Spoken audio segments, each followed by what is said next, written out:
Welcome to the One Year Bible, February 7. The Old Testament reading, Exodus chapter 26, verse 1 through chapter 27, verse 21. Make the tabernacle from 10 curtains of finely woven linen. Decorate the curtains with blue, purple, and scarlet thread, and with skillfully embroidered cherubim.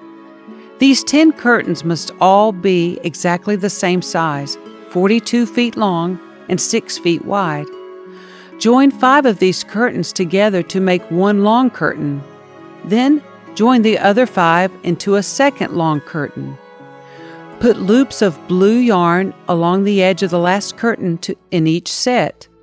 The 50 loops along the edge of one curtain are to match the 50 loops along the edge of the other curtain. Then make 50 gold clasps and fasten the long curtains together with the clasps. In this way, the tabernacle will be made of one continuous piece. Make 11 curtains of goat hair cloth to serve as a tent covering for the tabernacle. These 11 curtains must all be exactly the same size, 45 feet long and 6 feet wide. Join 5 of these curtains together to make one long curtain, and join the other 6 into a second long curtain. Allow 3 feet of material from the second set of curtains to hang over the front of the sacred tent. Make 50 loops for one edge of each large curtain. Then make 50 bronze clasps and fasten the loops of the long curtains with the clasps. In this way, the tent covering will be made of one continuous piece. The remaining 3 feet of this tent covering will be left to hang over the back of the tabernacle.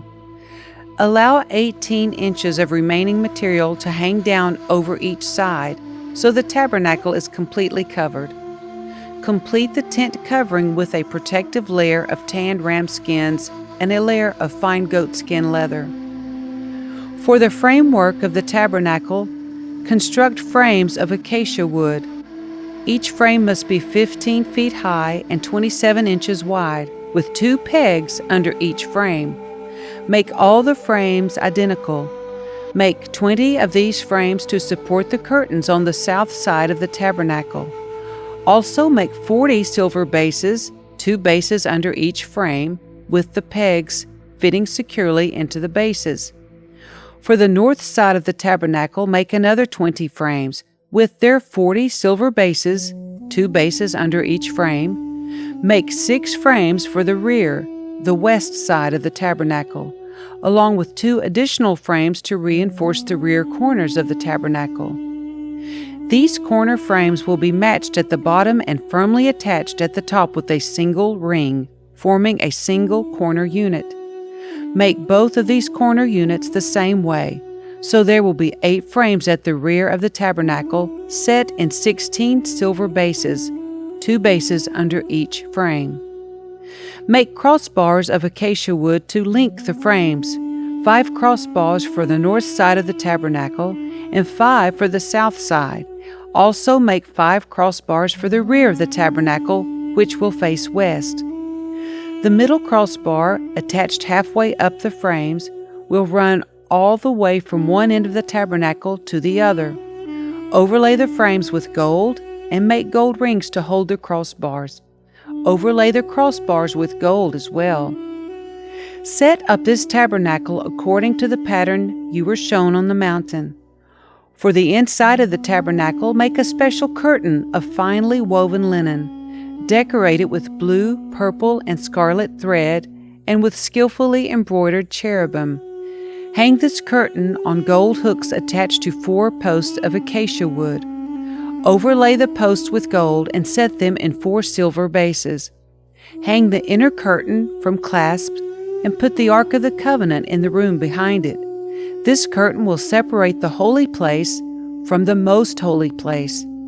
Then put the Ark's cover, the place of atonement, on top of the Ark of the Covenant inside the most holy place. Place the table outside the inner curtain on the north side of the tabernacle, and place the lampstand across the room on the south side. Make another curtain for the entrance to the sacred tent. Make it of finely woven linen and embroider it with exquisite designs using blue, purple, and scarlet thread. Craft 5 posts from acacia wood. Overlay them with gold and hang the curtain from them with gold hooks. Cast 5 bronze bases for the posts.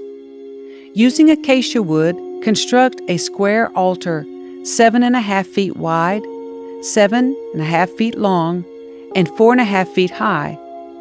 Make horns for each of its 4 corners so that the horns and altar are all one piece. Overlay the altar with bronze. Make ash buckets, shovels, basins, meat forks, and fire pans, all of bronze. Make a bronze grating for it, and attach 4 bronze rings at its 4 corners. Install the grating halfway down the side of the altar, under the ledge. For carrying the altar, make poles from acacia wood and overlay them with bronze. Insert the poles through the rings on the 2 sides of the altar. The altar must be hollow, made from planks. Build it just as you were shown on the mountain. Then make the courtyard for the tabernacle, enclosed with curtains made of finely woven linen. On the south side, make the curtains 150 feet long. They will be held up by 20 posts set securely in 20 bronze bases. Hang the curtains with silver hooks and rings. Make the curtains the same on the north side, 150 feet of curtains held up by 20 posts set securely in bronze bases. Hang the curtains with silver hooks and rings. The curtains on the west end of the courtyard will be 75 feet long, supported by 10 posts set into 10 bases. The east end of the courtyard, the front, will also be 75 feet long.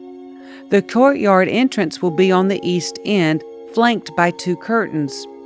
The curtain on the right side will be 22.5 feet long, supported by 3 posts set into 3 bases. The curtain on the left side will also be 22.5 feet long, supported by 3 posts set into 3 bases. For the entrance to the courtyard, make a curtain that is 30 feet long. Make it from finely woven linen and decorate it with beautiful embroidery in blue, purple, and scarlet thread. Support it with 4 posts, each securely set in its own base. All the posts around the courtyard must have silver rings and hooks and bronze bases. So the entire courtyard will be 150 feet long and 75 feet wide, with curtain walls 7.5 feet high, made from finely woven linen. The bases for the posts will be made of bronze. All the article used in the rituals of the tabernacle, including all the tent pegs used to support the tabernacle and the courtyard curtains, must be made of bronze.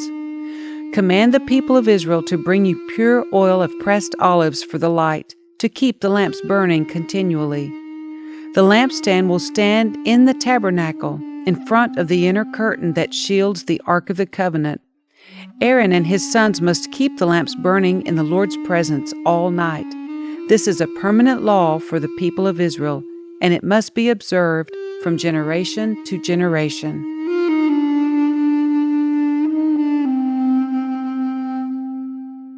The New Testament reading, Matthew chapter 25, verses 1 through 30. Then the kingdom of heaven will be like 10 bridesmaids who took their lamps and went to meet the bridegroom. 5 of them were foolish, and 5 were wise. The 5 who were foolish didn't take enough oil for their lamps, but the other 5 were wise enough to take along extra oil. When the bridegroom was delayed, they all became drowsy and fell asleep. At midnight they were roused by the shout, "Look, the bridegroom is coming! Come out and meet him!" All the bridesmaids got up and prepared their lamps. Then the 5 foolish ones asked the others, "Please give us some of your oil because our lamps are going out." But the others replied, "We don't have enough for all of us. Go to a shop and buy some for yourselves." But while they were gone to buy oil, the bridegroom came. Then those who were ready went in with him to the marriage feast, and the door was locked. Later, when the other 5 bridesmaids returned, they stood outside calling, "Lord, Lord, open the door for us." But he called back, "Believe me, I don't know you. So you too must keep watch, for you do not know the day or hour of my return." Again, the kingdom of heaven can be illustrated by the story of a man going on a long trip. He called together his servants and entrusted his money to them while he was gone. He gave 5 bags of silver to one, 2 bags of silver to another, and 1 bag of silver to the last, dividing it in proportion to their abilities. He then left on his trip. The servant who received the 5 bags of silver began to invest the money and earned 5 more. The servant with 2 bags of silver also went to work and earned 2 more. But the servant who received the 1 bag of silver dug a hole in the ground and hid the master's money. After a long time, their master returned from his trip and called them to give an account of how they had used his money. The servant to whom he had entrusted the 5 bags of silver came forward with 5 more and said, "Master, you gave me 5 bags of silver to invest, and I have earned 5 more." The master was full of praise. "Well done, my good and faithful servant. You have been faithful in handling this small amount, so now I will give you many more responsibilities. Let's celebrate together." The servant who had received the 2 bags of silver came forward and said, "Master, you gave me 2 bags of silver to invest, and I have earned 2 more." The master said, "Well done, my good and faithful servant. You have been faithful in handling this small amount, so now I will give you many more responsibilities. Let's celebrate together." Then the servant with the 1 bag of silver came and said, "Master, I knew you were a harsh man, harvesting crops you didn't plant and gathering crops you didn't cultivate. I was afraid I would lose your money, so I hid it in the earth. Look, here's your money back." But the master replied, "You wicked and lazy servant. If you knew I harvested crops I didn't plant and gathered crops I didn't cultivate, why didn't you deposit my money in the bank? At least I could have gotten some interest on it." Then he ordered, "Take the money from this servant and give it to the one with the 10 bags of silver. To those who use well what they are given, even more will be given, and they will have an abundance. But from those who do nothing, even what little they have will be taken away. Now throw this useless servant into outer darkness, where there will be weeping and gnashing of teeth."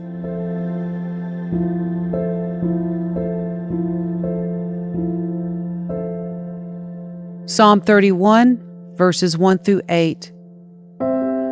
O Lord, I have come to you for protection.